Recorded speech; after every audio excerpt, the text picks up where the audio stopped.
Pasaron 40 años mostrándole una cara a la sociedad que no era la real. Por eso, vamos a mostrarte la otra cara del peronismo. Vamos a levantar la alfombra para que veas la mugre.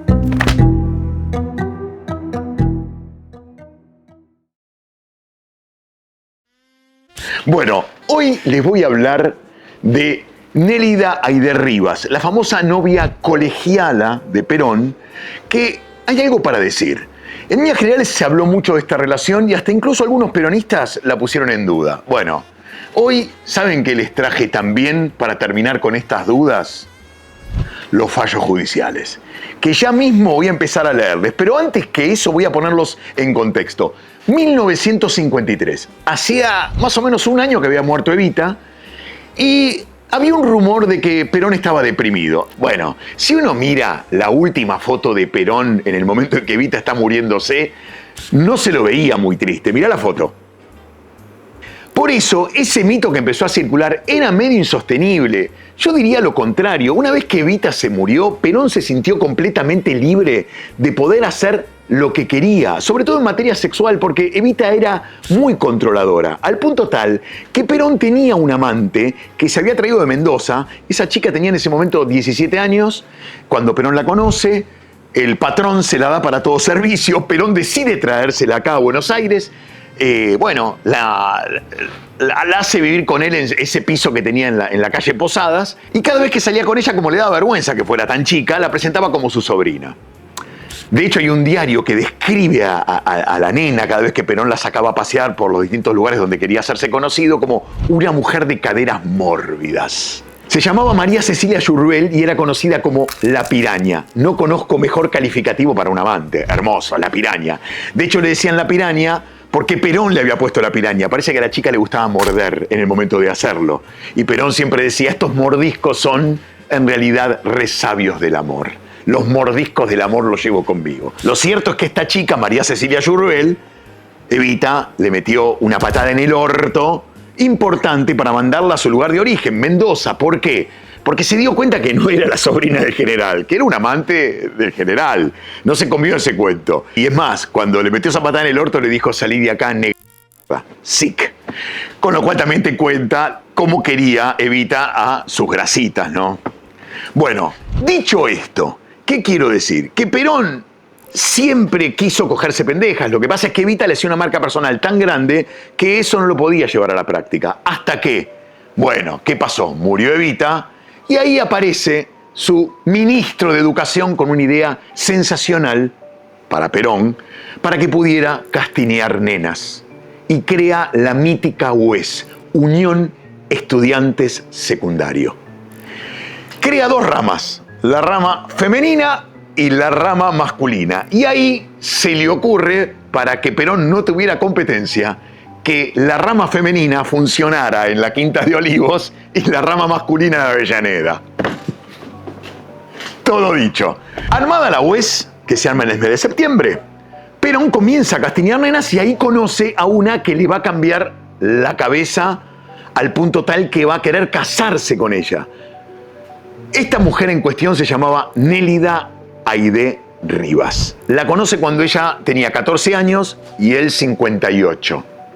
O sea, 44 años de diferencia.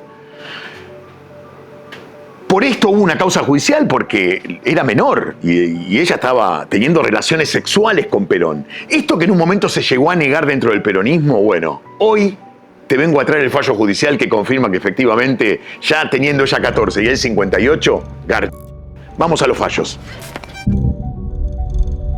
Lo que les voy a leer es la causa judicial que tuvo Perón por estupro y los papás de la nena. Perón, como se fugó en su momento, bueno, la causa se hizo en ausencia y no pudo avanzar demasiado, pero como los padres sí estaban en la Argentina, la causa avanzó y ahí aparecen cosas que vienen a confirmar efectivamente que Perón tenía relaciones sexuales, teniendo 58 años, con una nena de 14. Dice uno de los fallos judiciales, porque hubo varios, porque hubo una apelación, etcétera, etcétera, pero esto fue indiscutido. aparece en todos los fallos y es inapelable. Dice, por lo cual es preciso dejar perfectamente sentado que la realidad incuestionable del acceso carnal con la menor, que tenía entonces menos de 15 años, con su consentimiento, perpetrada por Juan Domingo Perón, está en autos plenamente probada. Así resulta de los elementos del juicio analizados y valorados en los considerandos 2 de la sentencia. Está probado el hecho. Perón tenía relaciones sexuales con una chica de 14 años.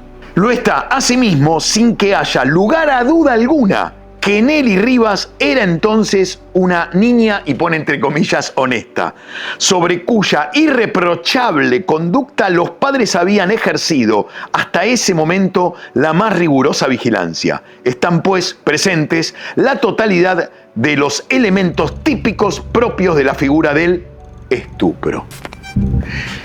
Es decir, no solamente Perón tiene una causa penal por estupro, sino que también, en cierta forma, por añadidura, los padres de la niña, porque la entregaron.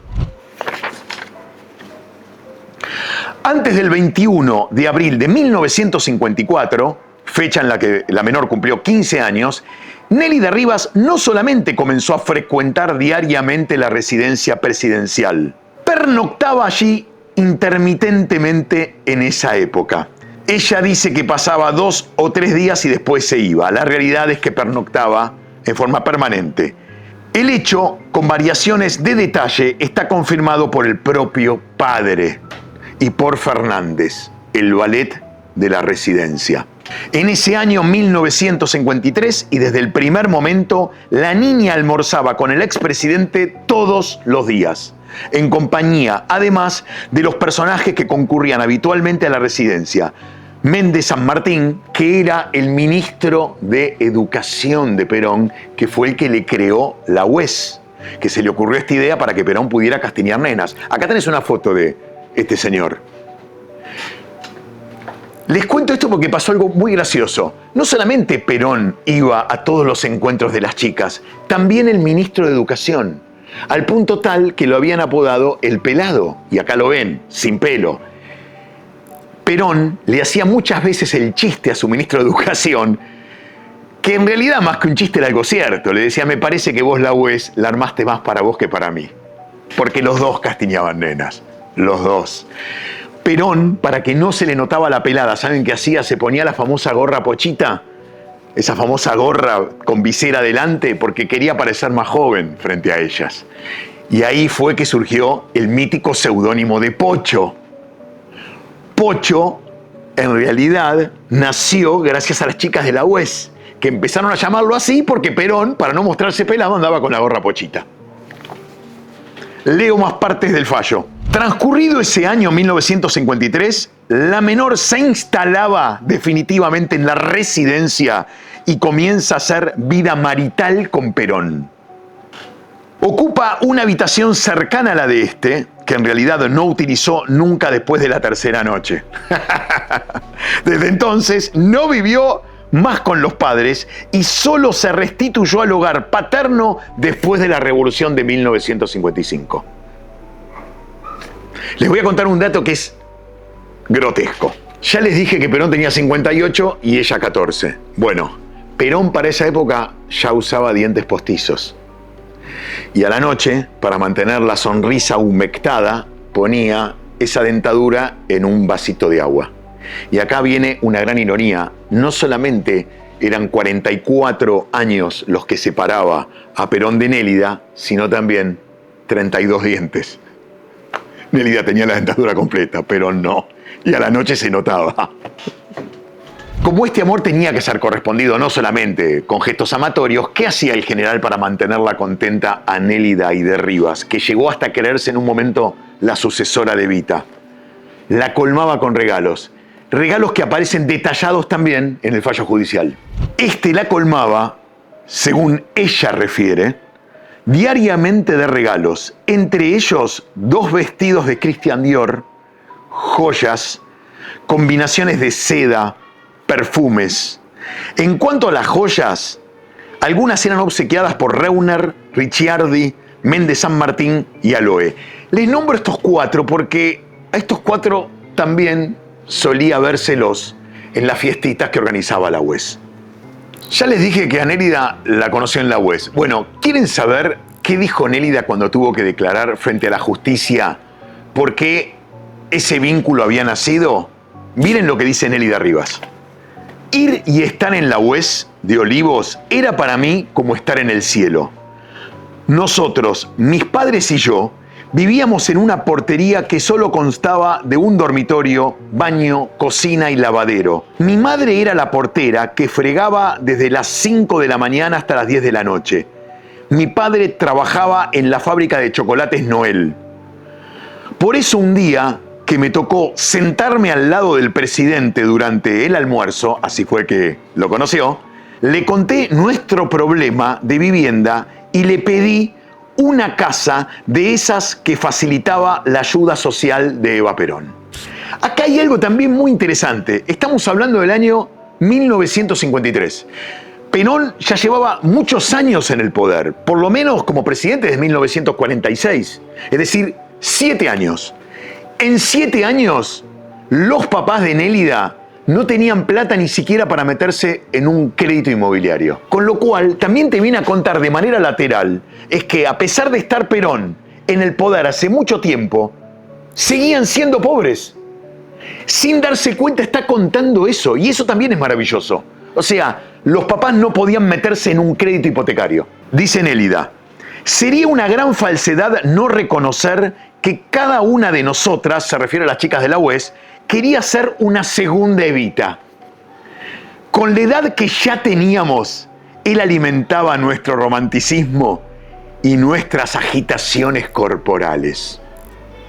El escándalo de la relación entre Perón y Nélida creció tanto que llegó hasta hacerse una obra de teatro que se estrenó en 1955 una vez que Perón cayó.